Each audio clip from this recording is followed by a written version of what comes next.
This is Basketball Infinite. Make sure to like, subscribe, ring that bell for notifications, and click the Michael Jordan 2000 playlist to see all of the previous seasons. And we are now starting the 2003-2004 season. No, LeBron is not on the Cavs. He was drafted by the Portland Trail Blazers, and the Cavs are led by a not injured Jay Williams, Ilgauskas, and Michael Redden. We lose that first game, but we bounce back. We have Jason Kidd, Andre Kirilenko, and Alonzo Mourning, and Ben Wallace on our team, along with Michael Jordan. So we've got some pretty crazy top-heavy depth, and things are looking good so far.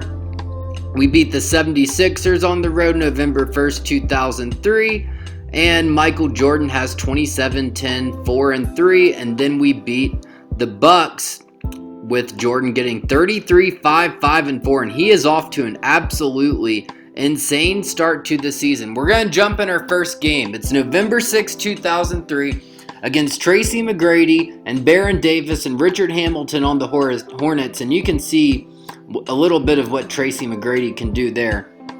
But Jordan cuts the lead to 2. It's still at 2, under a minute left. Baron Davis has the ball, puts Jason Kidd on ice skates, and he gets a go-ahead bucket. But Jordan ties the game with a couple of free throws, under 50 seconds left. Baron Davis has it. He's got Jason Kidd on him. Davis trying to make something happen. He gets it over to Tracy McGrady, who attempts a long three-pointer. We have not seen much of Tracy McGrady this series, but we might see him more this year because this Hornets team could be very, very successful. We're actually going to jump in the next game too. It's another close game against the Celtics, but we get a turnover, and the Celtics hit a contested layup to put them up 5. We're now down 3, just over 30 seconds left. Ben Wallace has the ball. We give it to Alonzo Mourning, who misses a layup. And the Celtics have a fast break again. But we stop them with Jason Kidd, and somehow, I believe that might be Isaiah Ryder, who's still in the league. He hits the shot. But we destroy the Magic a little bit down the line. And then Manu Ginobili, who's a rookie on this series, he's averaging over 32 a game, and the Magic also have Kwame Brown, who's having a somewhat decent career so far, but we win 6 straight. Things are looking good overall. We beat the Pistons next on the road, who we lost to in the playoffs last year, and we held Grant Hill to just 8 points. Actually, 9 points. And Kirilenko had 23 and 13. But we lose to the Heat and Vince Carter, who had 34 points, and at the end of November, we are 2 games back of the one-loss Charlotte Hornets. They're looking great, but we beat the Pelicans here. I really like how Kirilenko is looking this year. We somehow were able to keep Kirilenko on his rookie deal before it expired. I am not sure if we will be able to keep him next year, but we'll see what happens. And then Jordan has his best game of the year with 42, 8, 5, and 5. Then we're playing the Vancouver Grizzlies. I kept Vancouver in Vancouver because they were doing pretty well, and that seems to have paid off because honestly, in the simulation, they've done better than the Raptors if we're being honest. They still have Mike Bibby and Sharif Abdurrahim along with Zach Randolph, and they're looking pretty good. We have our first injury of the year. Andre Kirilenko is out about a month with a severe ankle sprain, and we lose to the Hornets, who have been giving us trouble this year. But we beat the 76ers next game, led by Allen Iverson. We skip ahead to Christmas. We beat the Raptors by 10. Michael Jordan, 31, 8, and 8. Michael Olowokandi, who tore his Achilles in February, has now come back, and he's been doing pretty good off the bench so far. But we lose to this Hornets team again, who has added Richard Hamilton. And then the final game of 2003, we're going to play the Pelicans for, I believe, the first time this series.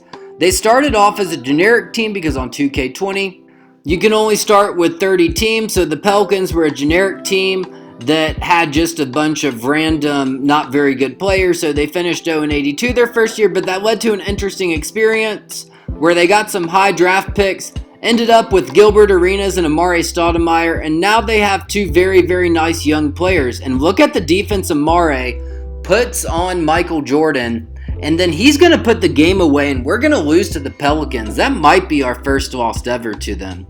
So we're still 3 games back of the Hornets, and we are now officially in 2004. We do win our first game against the Timberwolves. Keith Van Horn is trading to the Suns. Look at this MVP race. A 19-year-old LeBron Jordan is 4th. Dwayne Wade is 2nd, but MJ's in there at 3rd. And look at this rookie class. It is just absolutely insane. Manu technically counts as a rookie because in this sim he did not start until the 2003 season. He was in the 2001 draft instead of 99. But these rookies are looking impressive. Antonio McDyess, the favorite for 6th Man of the Year. He's still on the Nuggets. And you see Derek Fisher 2nd. Tim Duncan, Defensive Player of the Year favorite. And then Jason Richardson averaging 28 points a game, but he's injured right now. They lost Jason Kidd, so Jason Richardson is now their primary scorer. So we're going to jump in this game. We are down 1 to the Sacramento Kings. They are led by Chris Webber. Michael Jordan tries to give the Bulls a lead, but he misses. Chris Webber gets the rebound. He has 34 and 13. He gives it up to Donnell Harvey, who gets a layup and one over Michael Olowokandi. That was an impressive shot. This free throw can give them a 4-point lead, and Harvey hits it. So we're trying to stay in this game. Jason Kidd for 3. He's going to miss. Not looking very good. Tony Delk has it. He's driving. He drives right past Michael Olowokandi and gets a dunk and one. We're going to lose to them, but we've got another close game. There's under 10 seconds left against the Phoenix Suns and Jason Richardson, but Brad Miller is going to be called for an illegal screen. We're going to hit a couple of free throws. Penny Hardaway is going to try to win it, but he doesn't get a shot off, and we win this game. I really wanted to jump into this game against the Lakers, but it was never really close, and they destroyed us. Kobe Bryant, as you can see on the screen with his face coming up, I did update his look to take away the afro and update him to what he looks like the rest of his career. So Michael Jordan suffers an injury. However, it's not serious. He's only out 1 to 2 weeks. Jordan's injury luck in this series has been pretty lucky, as he has not had any injuries where he's had to miss more than 2 weeks since he has started his career, so that's good. And overall, I would say in this simulation, considering he won a very unexpected championship his rookie year, we have not won a championship since then. We lost in the NBA Finals in 2002 in a rematch with the Blazers. And then last year, we lost in the Eastern Conference semifinals in 7 games to Grant Hill and the Detroit Pistons. But I like how our team looks this year. We're jumping into this game against the Knicks because I really want to see Michael Jordan versus Dwayne Wade. However, their coach is trying to play some 3D chess, and despite an incredible game from Wade, they're deciding not to play him down the stretch, which does not really make any sense. Also, you see this? If 2K's dunk contest didn't completely suck, a Michael Jordan LeBron dunk contest would be amazing. However, 2K's dunk contest completely sucks, and we're not going to do that. So we beat the Knicks on the road. Here, Jordan has 34, 9, and 5. I see if we can trade Mourning, and it's kind of tempting with 2 young centers. I mean, Nene's technically a center sometimes, but that'd give us some nice clout for the future, but I decline it. Then Olowokandi, the Heat offer us a 2008 unprotected first-round pick. In real life, that pick ended up becoming the 2nd pick. However, I'm not sure that's going to happen because they have Vince Carter. So let's look at the All-Stars. Iverson, Shaq, Garnett, Jordan makes it, and Shawn Marion, who breaks out on the Wizards and is an All-Star starter in 2004. We have Webber, Dirk, Gilbert, Sharif Abdur-Rahim, who's still elite, Steve Francis, Andre Kirilenko. This one surprises me. He was good, but I didn't expect him to make the All-Star game. So we've got 2 All-Stars. Mike Bibby also makes it. He never made an All-Star game in real life. That might be his first.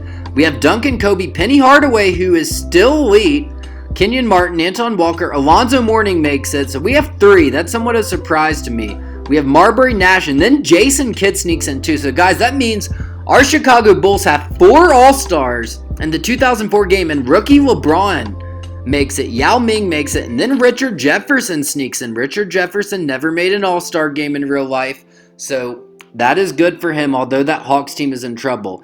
So I put Kirilenko on the block just because I'm not sure we're going to be able to keep him. I'm not sure if we're going to trade him for anything. We get a few first-round picks offers. The Clippers offering us a first-round pick was tempting because they're not very good. And then the Nuggets offered us Tayshaun Prince and Shane Battier. I ultimately passed, and this is the final one I consider. Rashard Lewis in the 2007 unprotected first-round pick. That pick became Kevin Durant, but I just think Karolinko's too valuable this year, and we're trying to win a championship. And the goal this year is to win a championship, and we'll figure out what to do after this year in terms of the future. So we're in a game against the Orlando Magic. This might be the first time we're seeing Manu Ginobili. We're down 90-87 with under 2 minutes left, but Jordan drives. He gets fouled. He makes one of two. So Manu he's got Jordan on him. He's got a double screen. Ginobili gets open for the three, and he's going to hit it. We're going to be seeing a lot of Manu Ginobili in the future, I'm sure. But Michael Jordan comes back quick on the other end and gets an and one. We're at 93-91. Ginobili's forced into a contested fadeaway. Mourning gets the rebound. He passes it up to Jordan. And Jordan is going to get fouled by Manu. And he's going to make both free throws. But Pat Garrity is going to hit a shot from the corner to give the Magic a 2-point lead. We're at 30 seconds left. Jordan gets fouled. He needs to make both of these free throws. He will make the first. He's got 30 for the game. Can he make the second? He misses it. Oh, wow. I thought he made it. So we're at 95-94. Kenyon Martin's driving, and he's got an open dunk. And this Magic team has a 3-point lead. There's under 20 seconds left. We're trying to make something happen. Jason Kidd has the ball. And we are trying to make magic happen here.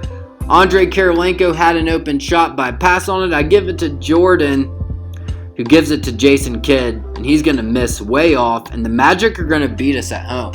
And then we're going to lose the next game to the Miami Heat, led by 30-something from Vince Carter. All-Star game, Kobe Bryant's the MVP. LeBron has a nice debut in the All-Star game. We're doing well against the Pistons this year, which I like to see. Then we played the defending champ Denver Nuggets on the road, and they beat us, led by 24, 14, and 5 from Dirk. And now, guys, here it is.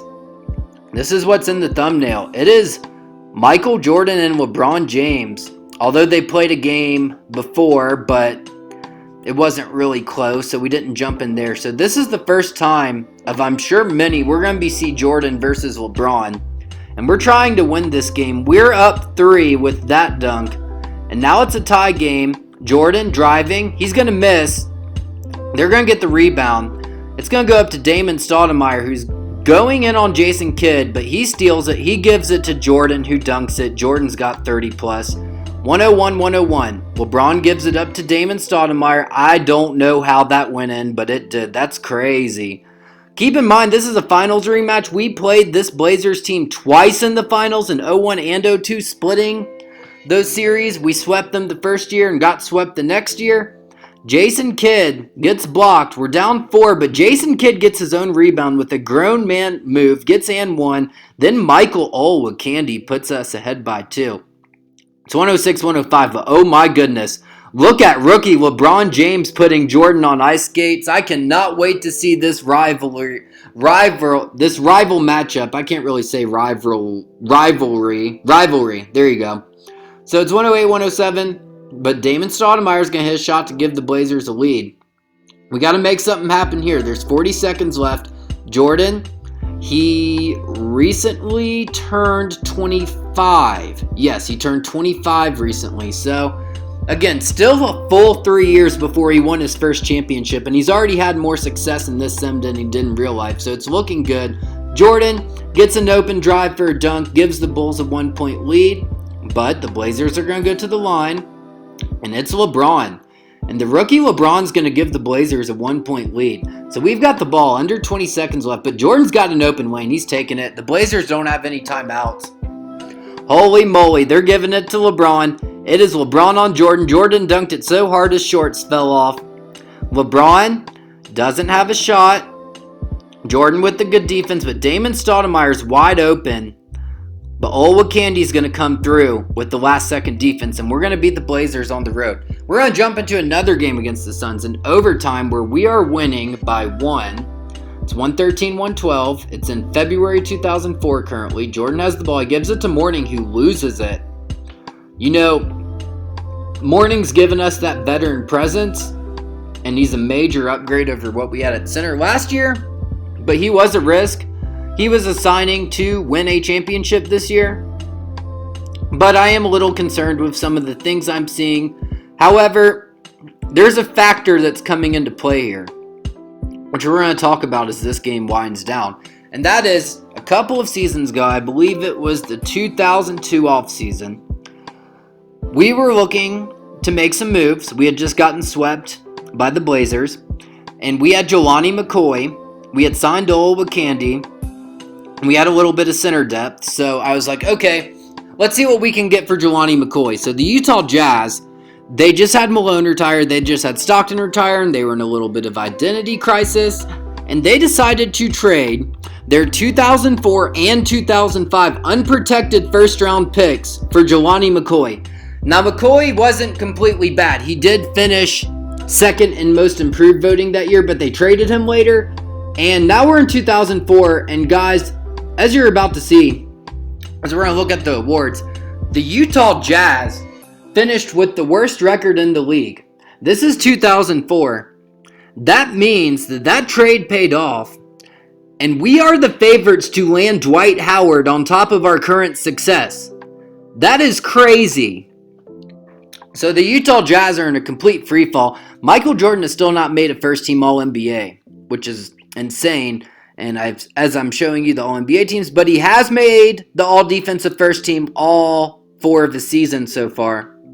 This rookie first team is probably the greatest of all time, and the second team isn't too shabby either.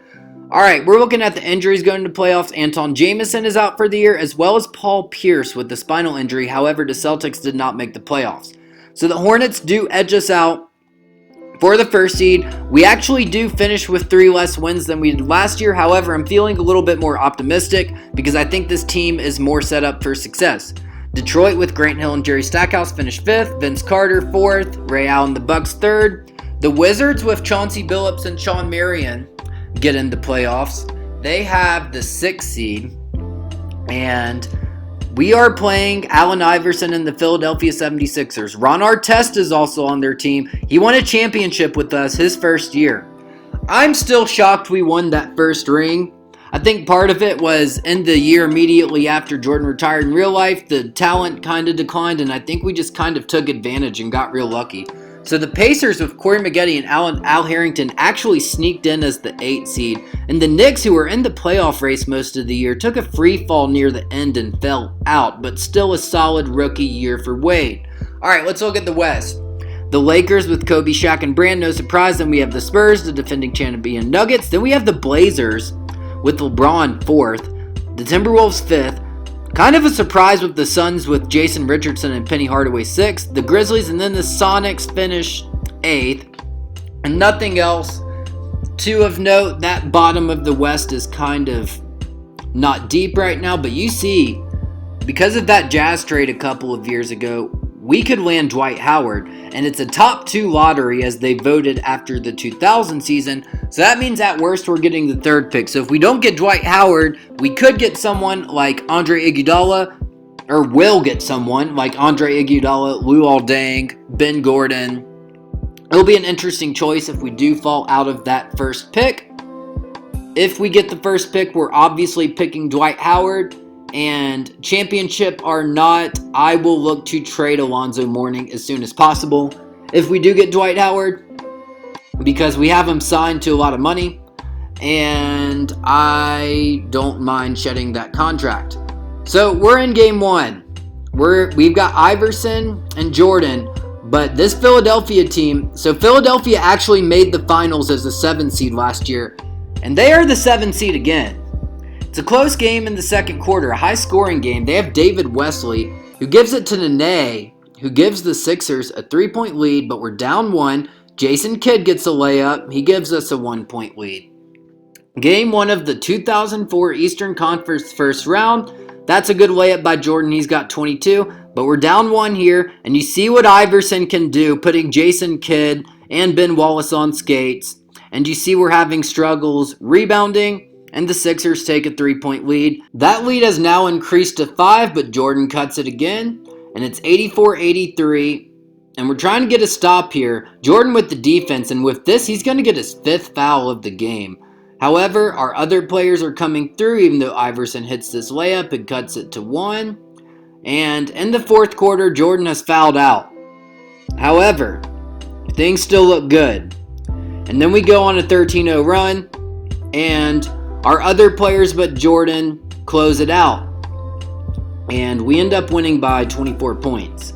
Jordan scores 32, Karolinko 21, Antonio Daniels 21 as well. Then Iverson scores 30 plus. So game 2, we're up 1-0. Jason Kidd early. That is a grown man move. I like what I've seen from Jason Kidd so far this year. However, we're down 3, but Mourning gets a dunk. We haven't seen much of Alonzo Mourning this year. We just need him to be a steady presence. That's part of the reason I signed him. I wanted a center upgrade, but we don't need him to put up 20 a game. We just need him to get boards, play good defense, be a veteran leader. There's not a lot of pressure, and you could do a lot worse at point guard center than Alonzo Mourning. However, there's a little bit of another factor in this series, and that is Greg Ostertag is the 76ers starting center, and we know the battles that Jordan and Ostertag had in real life in the 97 and 98 finals. So young Jordan is trying to put the Sixers team away. We do win game 2, and Iverson gets injured. It is a high ankle sprain for 1 to 2 weeks. I don't know if he's going to be available, and he is not.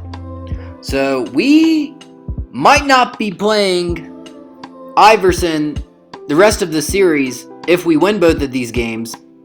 And that's imperative because we need to take advantage of Iverson being out. But we're not right now. It's early in game 3 in the late part of the third quarter, but we have cut it in the fourth at 75-78. But David Wesley's going to hit a shot from the corner here to give the Sixers a 5-point lead. It's still at 5. Ben Wallace gets the rebound. He gives it to Jordan. Jordan, with just over 8 minutes left, makes the cross to the left. He's going to run over a defender. They're not going to call a charge. It's 85-81. Jordan misses, but he gets his own rebound, puts it back in. He's got 32 for the game. Now we're at a tie game. But he throws it away to Ron Artest.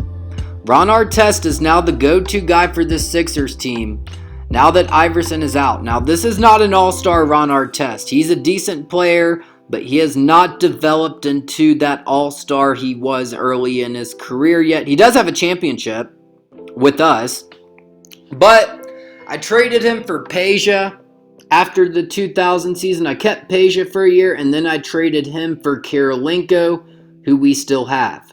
And they just don't have anyone who can close out in the fourth quarter. Ron Artest shoots 8 for 26.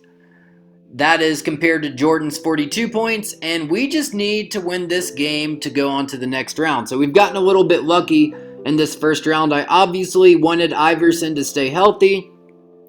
If Iverson had stayed healthy, this series would have been its own video. But because he did not, well, there wasn't any crazy storylines going on. But the Sixers do have depth. And they have surrounded Iverson with help. So, you see in the third, they're still up 4. But we're going to block Ron Artest. They're now up 1. Antonio Daniels hits a free throw. And then we jump to the fourth and we're up 8. So Jason Kidd has it. He's got 2 screens coming his way. We take them. Kidd's got 14. He makes a nice pass to Ben Wallace, and Jason Kidd led the NBA in assists per game this year. And this series is looking about over as Jordan gives the Bulls a 15-point lead, and we're going to win. We are going to sweep the first round, and that's good. I obviously wanted Iverson to stay healthy, but he didn't. So the Pistons were up 3-2, and I see that Grant Hill is injured, and that is pretty serious. Meanwhile, the Blazers knock off the Timberwolves 4-2. And look at rookie LeBron. This really makes you wonder what LeBron could have done in a more stable situation to start his career, because he's advanced to play Kobe Bryant in his first year. Meanwhile, the Bucks came down from a 3-1 lead, but Ray Allen has a broken right wrist as well as Skip to my Lou. They're both out 1 to 2 weeks. Now we're looking at Game 7 with the Heat and the Pistons, but without Grant Hill, the Heat win and Vince Carter and Steve Francis advance to the Eastern Conference semifinals. The Pacers actually took the 1-seed Hornets to 7 games, but the Hornets would win by 40 points. So that's where we're at. Lakers, Blazers, Spurs, defending champ Nuggets, Hornets, Heat, which is a T-Mac versus Vince Carter matchup. They're both cousins. And then we probably got the easiest matchup of them all right now because Ray Allen is injured for 1 to 2 weeks. and he is not available game 1. But we're down 2 early in game 1. Karolinko hits a shot to tie the game. We're down 2 still. Jordan driving, open dunk. It's 12-12 early. But this Bucks team is looking impressive even without Ray Allen. It's a 7-point lead. Antonio Daniels hits a layup to cut it to 5. And then this layup by Jordan cuts it to 1 into second. And we see Mateen Cleaves. Cleaves did not turn out to be a great NBA player in real life, but you're going to see some of these players who didn't turn out to be the greatest NBA players maybe develop into more, because they're kind of getting a second chance too. And it looks like Mateen Cleaves has turned into a very solid player for a playoff team in 2004. As Jordan has an impressive dunk. Look at this. Holy macaroni. So it's 63-60. And now 73-70. We do have a 3-point lead. Antonio Daniels has it, and Antonio Daniels has not gotten enough love, but that's the first we see of Jerome Williams this season. He's been a solid piece off the bench. I picked up Jerome Williams. He was a guy who gave us a lot of trouble in the 2001 playoffs. I actually looked into signing him in the 2001 offseason, but didn't. I signed Ben Wallace instead, but after Williams' contract expired with Seattle, I signed him to a non-expensive deal, and it worked out. But in this game, we do end up winning by 17. Jordan has 31, 10, and 8. And they just don't really have anyone who can... That's what I've seen with the Sixers and the Bucks, especially with Iverson and Ray Allen injured. They've got depth and they're able to stay close throughout. But when it comes to the fourth quarter, they don't really have anyone who can close the game out. Because in this case, Ray Allen's out, and then Iverson got injured in Game 2 of last series. But they do have Latrell Sprewell, and he won a championship with the Knicks in 2000 on here. And with this shot, the Bucks are going to cut the lead to 4. But we get it back up to 7, and then they're going to cut it back down to 5, hit a free throw. Hits 4, we hit a shot back up to 6, and then an alley-oop here with under 4 minutes left makes it a 4-point game. And then Jordan gets an open layup. Kind of contested, pushes it to 7, but this isn't over. The Bucks are only down 5, and then they're going to get it to the corner. They're going to make a contested layup attempt, miss it, but get the rebound. Latrell Sprewell is going to put it back in, and it's 111-108, but Jordan on the other end, he's got 30 plus. It's at 114-108 now, but the Bucks stay in it with that mid-range shot, and we can close it out here. We find an open Ben Wallace. And we are going to win this game 124-114. So we're up 2-0. Jordan 41-5-5. Mateen Cleaves 26-8. And before game 3, Jordan is texting on a smartphone that does not exist yet. But we are in Milwaukee. And Ray Allen is listed as day-to-day, but they have not cleared him. And he is not playing, surprisingly, which seems like a bad decision. I mean, I guess you don't want him getting a more serious injury. But their season hopes are already on the line. I think Ray Allen should have played. And Jordan versus Ray Allen obviously would be good again. But instead, Jordan's making dunks like this. But this Milwaukee team has depth, and Latrell Sprewell hits a 3 there to give them a 5-point lead. Now they're up 1 in the fourth, but Jordan driving. He's got 30 plus again. Now we're down 1. And then Jordan with the windmill dunk right past Latrell Sprewell. And then he's going to make another dunk. And we're up 1, and then he's going to make another dunk. So it's 80-77, now 80-78. Jordan gets fouled and 1 on Chris Mim. Now we're up 6 with 3 minutes left, and this looks over. But we need to play some solid defense, and Chris Mim does cut the lead to 4 there. And now the Bucks get a chance and cut the lead to 2. And then with just over 2 minutes left, Charlie Ward's going to get stripped. Okay, another storyline to mention. Jason Kidd got injured in Game 2. It is a wrist sprain. He is out likely for this series. However, that's an impressive layup right there. However, if we win this series, he is likely to return at the beginning of the Eastern Conference Finals, it looks like. So we will have to win this series without Jason Kidd, and we are currently starting Charlie Ward, who has not gotten a lot of playing time this year. It's a 1-point lead. Jordan cuts it to 3. Then Latrell Sprewell is trying to make something happen, and he does. And this game is not over yet. 45 seconds left, or 49 actually. Sprewell has 21. Jordan, driving. He's contested. So I give it to Charlie Ward for an open three. He's going to miss, but Alonzo Mourning comes up with the huge offensive rebound. They passed a rule a few years ago where the shot clock resets to 24 now, and Jordan gets fouled, and he's going to make one of two. So we have to get a stop here. Sprewell takes a pick. He gets an open shot, but he's going to miss. Mourning gets the rebound. We give it to Jordan. He's going to get fouled. Makes the first, and he's got nearly 60 points. Holy moly.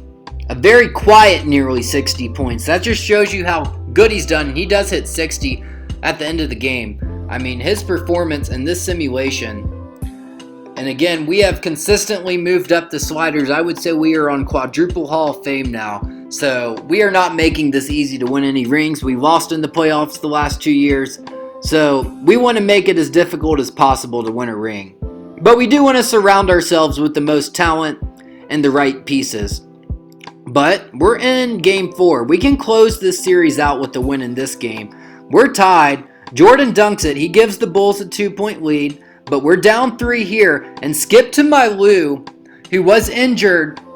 Ray Allen is not cleared for game 4, but Skip to Mylou is. So they now have Austin back.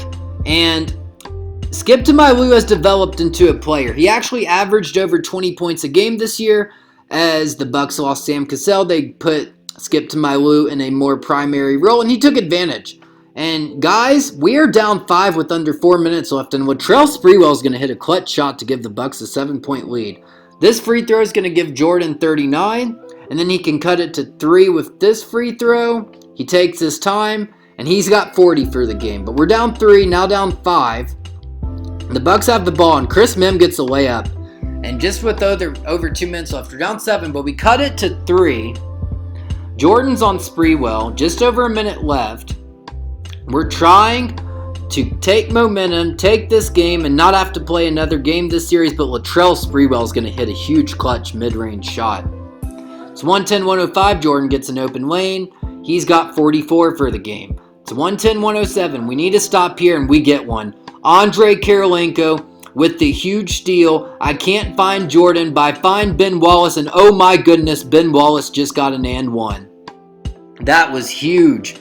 But Ben Wallace now has to take the biggest free throw of his career to tie the game with under 20 seconds left. He does not make it. And they make both of their free throws. So we get the ball back, down 3. I get a quick bucket with Alonzo Mourning to cut it to 1. Take a chance on them missing a free throw. They do not. So now we have to hit a 3 to win. I find Jordan, but there's no open shots. I don't even get a 3 off. And guys, we're going to lose game 4. And wow, I'm shocked. I was not pleased with the play of Alonzo Mourning. Just 6 points against Chris Mim. And Tyrone Nesby, 27-5-5. Interesting storyline there. Actually, the day I recorded this, I was watching an interview with Tyrone Nesby of all people, and he was talking about how he was on the Wizards when Jordan was there, and Nesby demanded a trade because Jordan was playing his position and Nesby's minutes were going to be cut. So that's actually an interesting storyline. And is Tyrone Nesby the best player who's ever guarded Jordan in this series? No. I'm going to say this, though, and this is unironically. Nesby is actually probably the most intense defender I've seen against Michael Jordan. We didn't show some of these plays, but I mean, Nesby was going hard against him. And the Bucks did their best, but without Ray Allen, we took advantage, and we also got really, really lucky. We didn't have to play the Pistons or the Heat in the second round or the Hornets. We just got really lucky. We ended up having to play a Bucks team without Ray Allen, so that's why I didn't make a video on them either. So let's look at the rest of what's going on. Guys, the Los Angeles Lakers were just eliminated by LeBron. 4-1. And LeBron James in his rookie year has advanced to the Western Conference Finals. He got on a team that won a championship 2 years ago, so wow. And this affects Kobe's legacy. Kobe has not won a ring yet, nor has Shaq. They have not won a ring in this version of NBA reality. So the Hornets are up 3-2 on the Heat. Now we're going over to Spurs Nuggets. The Nuggets are the defending champion, and we did rebrand them, but the Spurs knocked them off. So it's going to be the Spurs versus LeBron in the Western Conference Finals. Meanwhile, the Hornets can take the series here, and it's looking good early, but the Heat get a lead, and they don't let it go, although the Hornets make it kind of close in the end. Steve Francis, 35-8 despite 33 from McGrady. Who are we going to play in the Eastern Conference Finals? It could be the Miami Heat, it looks like. It is going to be the Miami Heat. Wow. I probably would rather face the Heat even though they have Vince Carter than the Hornets, because we have struggled with the Hornets all year. So I think we have a better chance against the Heat even though they have Vince Carter. Honestly, outside of him, Francis and Mashburn, the rest of their roster isn't really that intimidating. So I think we have a good chance here. However, we got to play better. I don't think we're going to win this series if we play like we did against the 76ers and the Bucks. We got really lucky. We played a Sixers team that got Iverson injured in Game 2, and then Ray Allen was injured for the whole series against the Bucks. So even though they took a game, it was still a rather easy series. But we have to play better. Also, I checked Jason Kidd, who was injured with a sprained wrist in Game 2 of the Bucks series. I checked. He is available for Game 1 against the Heat, so we are fully healthy playing the Heat. Michael Jordan versus Vince Carter next. That's going to be exciting. And then we've got a potential Michael Jordan versus rookie LeBron in the finals. So this series is starting to get really interesting. At times it was a little bit stale to begin with, but with the players entering the league and the amount of star power that's in the league now, this is going to get really interesting. So stay tuned. I'm excited for you guys to see the next episode. Michael Jordan versus Vince Carter in the 2004 Eastern Conference Finals. Stay tuned.